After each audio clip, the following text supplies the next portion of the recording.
Hey,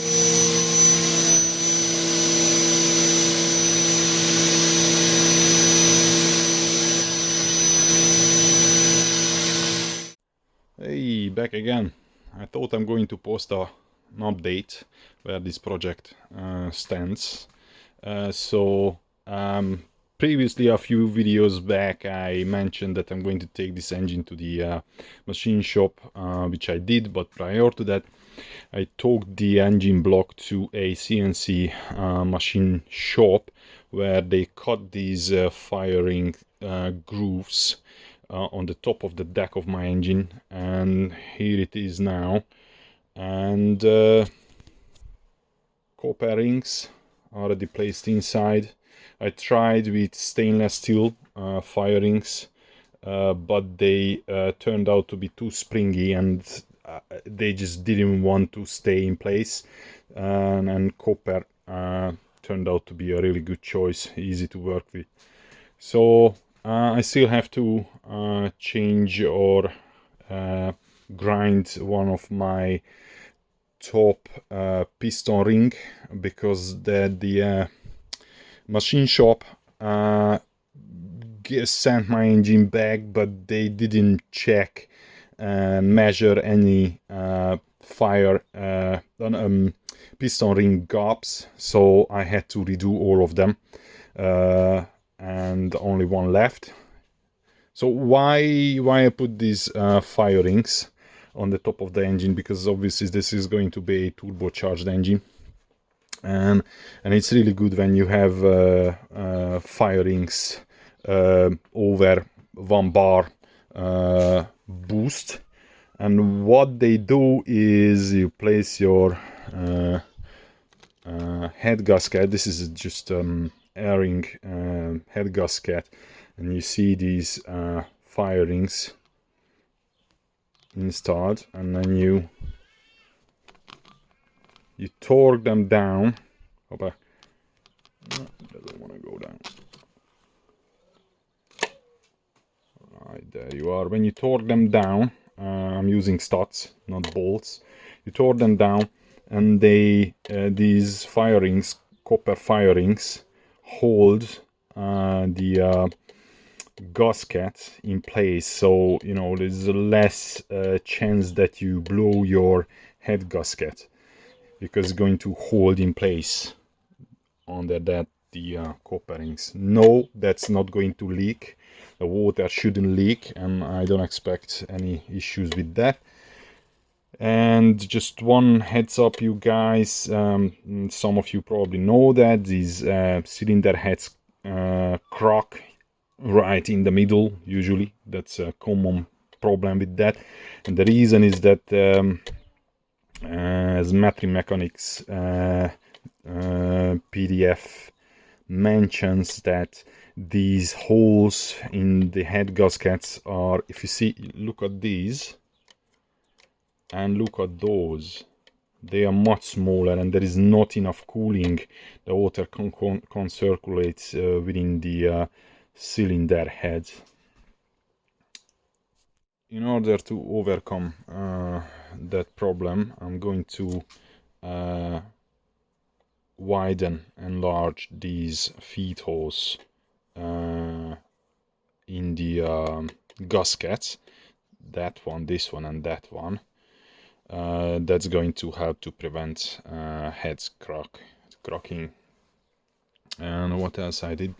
I also finished rebuilding my cylinder heads. I put some nice wrinkle spray paint on the rocker cover, and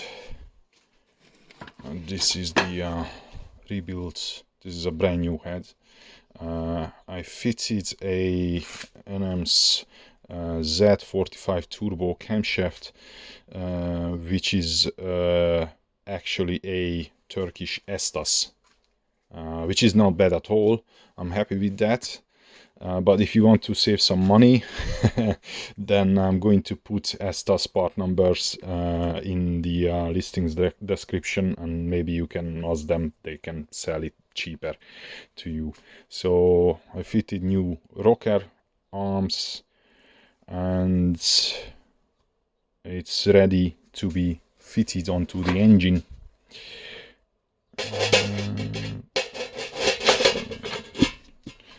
And I finished my turbo airbox, which is off AliExpress, Chinese made.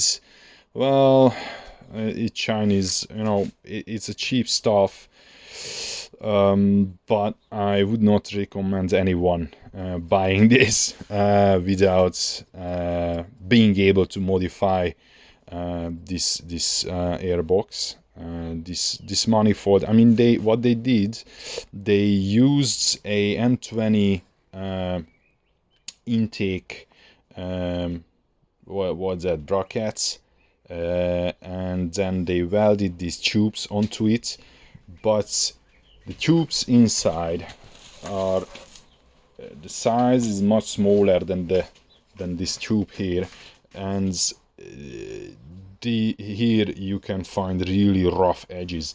It's really easy to do. You just, if you buy this, just put your finger in it and you would feel immediately. You know, that would definitely block your airflow. So unless you are capable porting this properly, you shouldn't buy this. Well, I split this in half here, ported all of them.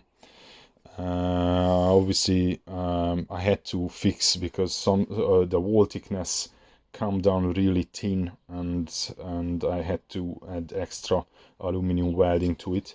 And I also cut this one slightly shorter, now is narrower, this box, to reduce turbo lag. And also I removed this bracket, throttle body bracket. This is another one, and now I'm able to mount. This one is a F10's electric throttle body. This is what I'm gonna use.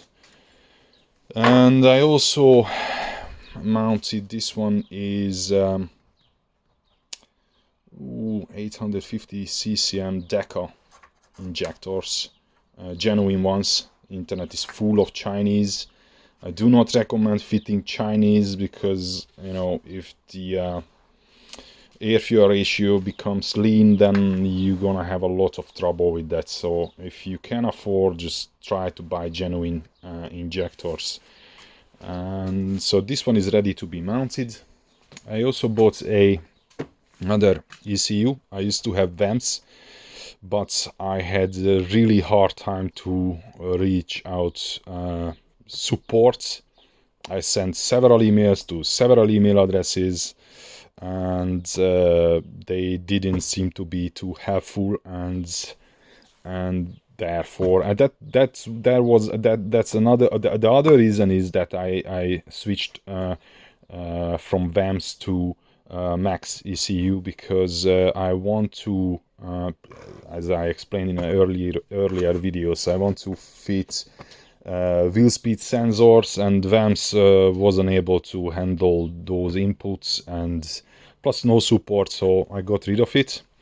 And I've got this Max ECU Race Premium, which comes with the harness and one O2 sensor. I also bought, this one is a keypad. You can change, control a few things by this keypad. And lastly, I got the engine back, the body back from the body shop, and now it's painted, and the color is this gray. This one is a newer BMW M4 color, Skyscraper Grey color. I decided to have this one. I really like this color, and this is how it looks now. Obviously it looks much better and different when the car is out the sunshine, under the sunshine, but now I can't show you that. They made a new fender arches, so I was able to fit now. This one is a 16-inch wheel, but I checked, I've got the same 17-inch, it still fits under it, and this is how it looks. The next stage in my video, hopefully I put the engine in, upholstery inside, the roof, new door cards, new cockpit. I mean, not new cockpit, I'm going to put leather on it, and different steering wheel, and hopefully I'm going to start this engine in 2 months. I keep you posted. Oh, I'm on Instagram, so I post many pictures on Instagram. I put Instagram link in the YouTube video description, so if you want to follow me, you can find me there.